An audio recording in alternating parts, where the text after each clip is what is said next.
ایک بار دیگر درود پڑھے سب مل کر محمد و آل محمد پاک۔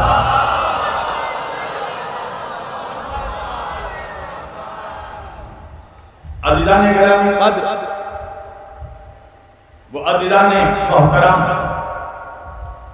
وہ برادران ملت اسلامیہ، بندگان توحید، وہ عاشقان رسول و آل رسول، گدایان دربار حضور، مولا آپ سبوں کے جذبہ ایمانی کو زندہ و سلامت رکھے۔ اللہ کی رضا اہل بیت اطہار علیہ السلام کی عطا، جناب سجدہ کا حکم، مومنین صفی پور کی محبتیں، برادر عزیز ذکی صاحب کا خلوص، یہ ساری چیزیں جب مشترکہ طور پر ایک جگہ جمع ہو گئی تو میں آپ کے روبرو آ گیا۔ اب مجھے معلوم نہیں اس سے پہلے مجھے کتنے لوگوں نے سن رکھا ہے، کتنوں نے سنا ہے یا کتنوں نے نہیں سنا ہے۔ جنہوں نے سن رکھا ہے وہ تو میرا مزاج جانتے ہی ہیں، اور جنہوں نے نہیں سنا ان کے لیے بتانا ضروری ہے کہ صفی پور والوں، میرا بھی بچپن سے اپنا ایک مزاج رہا ہے۔ میں تقریر ہمیشہ مردوں کے بیچ کرتا ہوں، مردوں کے بیچ نہیں کرتا۔ میری عادت ہے، میں دیکھ رہا ہوں میرے بھائی نے کلیجہ نکال کر رکھ دیا مگر کسی کے گلے سے نعرہ حیدری نہیں نکل رہا تھا۔ مجھے ایسی مجلس سمجھ ہی میں نہیں آتی جہاں لوگ علی کا نام لینے میں شرم محسوس کریں۔ عزیزان گرامی، ماشاءاللہ سب مل کر میرا اپنا مزاج ہے صفی پور والوں، میں قبرستان میں تقریر کرنے کا عادی ہی نہیں ہوں، میدان کا آدمی ہوں، میدان میں بولتا ہوں۔ وجہ ہے نا، ہم نے اپنے رہبروں کو قبرستان سے نہیں پایا، ہم نے جسے بھی پایا اسے میدان سے پایا ہے۔ ہم نے نبی کو پایا تو بدر کے میدان سے، علی کو پایا تو حدیر کے میدان سے، فاطمہ کو پایا تو مباہلے کے میدان سے، حسن کو پایا تو صفین کے میدان سے، حسین کو پایا تو کربلا کے میدان سے۔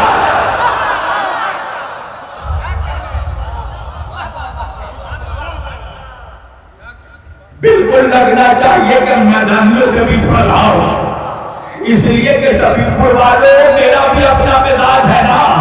میں تقریر ہمیشہ کربلائیوں کے بیچ کرتا ہوں اور ملائیوں کے بیچ نہیں کرتا۔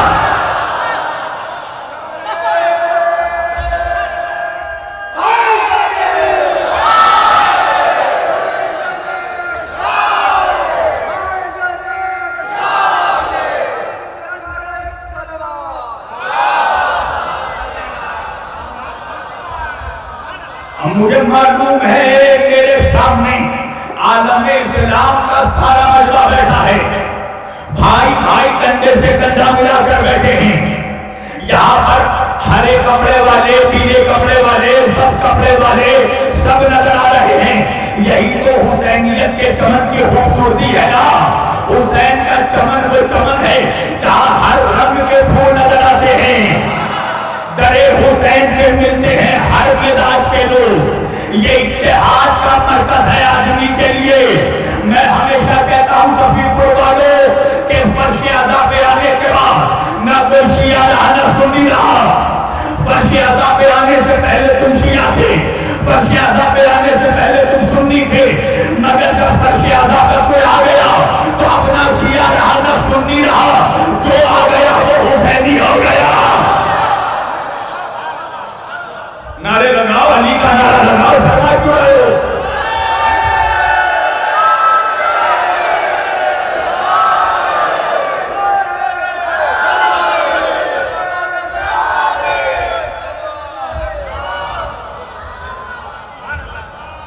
میں نے آج کے اس مقدس اور معزز اجتماع کے لیے قرآن کریم کی جس آیت باقی ہدایت کی تلاوت کا شرف حاصل کیا اور سرنامہ کلام میں جسے موضوع گفتگو قرار دیا، پروردگار عالم اپنی مقدس کتاب قرآن مجید فرقان حمید میں اللہ اپنے حبیب کو ارشاد فرما رہا ہے، بسم اللہ الرحمن الرحیم، قل لا اسألکم علیہ اجرا الا المودۃ فی القربی.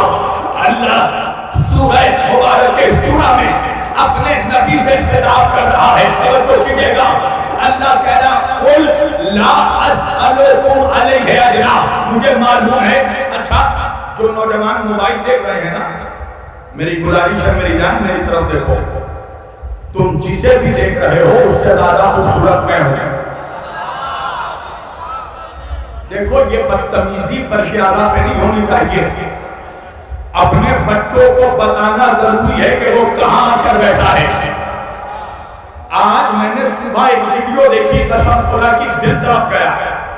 امام حسین کے حرم کے اندر جب لوگ مجلس کر رہے ہیں, زائرین ماتم کر رہے ہیں, وہیں پر ایک لڑکا حرم کے اندر بیٹھ کر ویڈیو گیم کھیل رہا ہے. قسم خدا کی میرا دل تڑپ گیا کہ اللہ جانے اس کے ماں باپ نے اس کو کیسا پالا ہے, اس کو تربیت کیسے دی کہ حسین کے حرم میں بھی آ کر نہیں سمجھ سکا کہ کہاں آ گیا.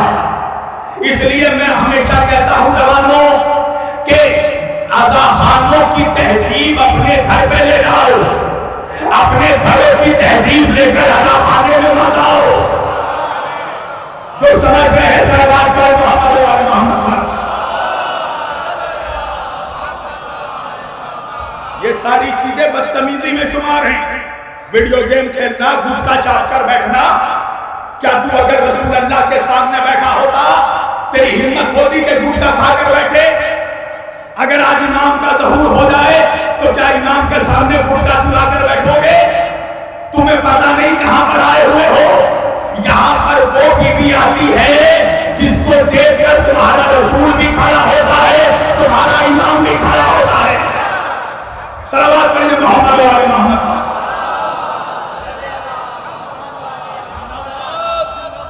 عظمت جناب زہرا پر بلند ترین صلوات پڑھیے منظور کر.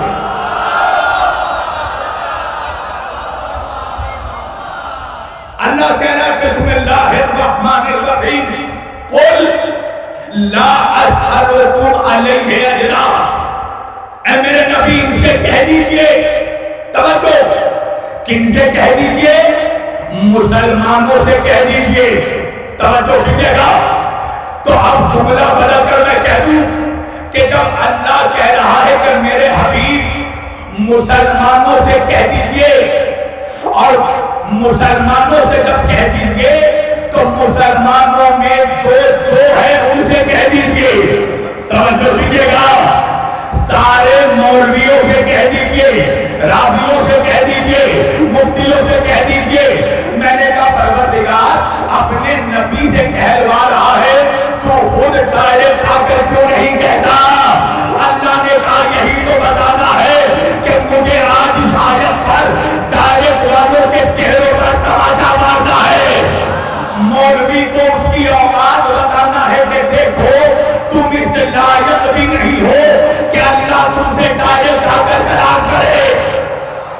اللہ اپنے نبی سے کہہ رہا ہے آپ کہہ دیجئے کیا؟ قل لا اسألکم علیہ اجرا. میرے حبیب آپ کہہ دیجئے. اللہ تو ڈائریکٹ تو نہیں کہتا. آج ہر 2 ٹکے کا ملا اللہ تک ڈائریکٹ پہنچنا چاہتا ہے نا. کہاں ہے سبھی کو بھروں یا چھوڑوں؟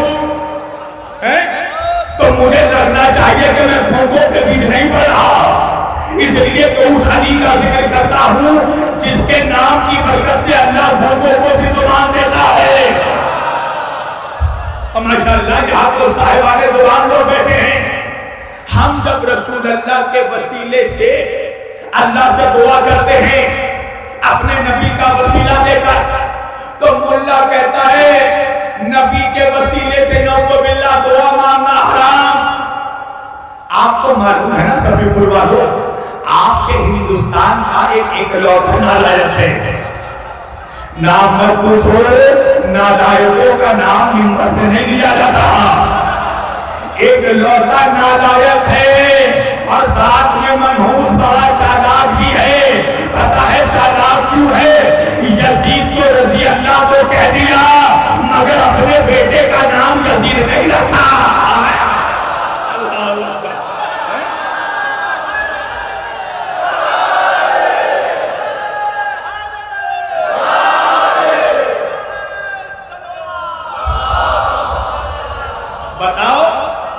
کتنا چالاک ہے نا. یزید کو رضی اللہ کہا مگر بیٹے کا نام یزید نہیں رکھا، اس لیے کہ منحوس کو پتا تھا کہ اگر بیٹا یزید ہو گیا تو پوتے اور نواسے ہرملا ہوں گے، خونی ہوں گے، یہ ہوں گے. جو سمجھ گئے ہیں صلوات پڑھے محمد و آل محمد پاک. ایک لوٹا ماشاءاللہ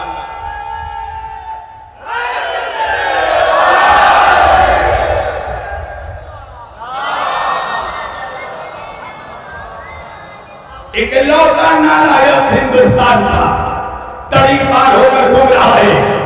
توجہ، صرف نواسے کا گستاخ نہیں ہے، نانا کا بھی گستاخ ہے. اسی منحوس نے کہا کہ آج کے زمانے میں نعوذ باللہ اللہ کے رسول کے وسیلے سے دعا مانگنا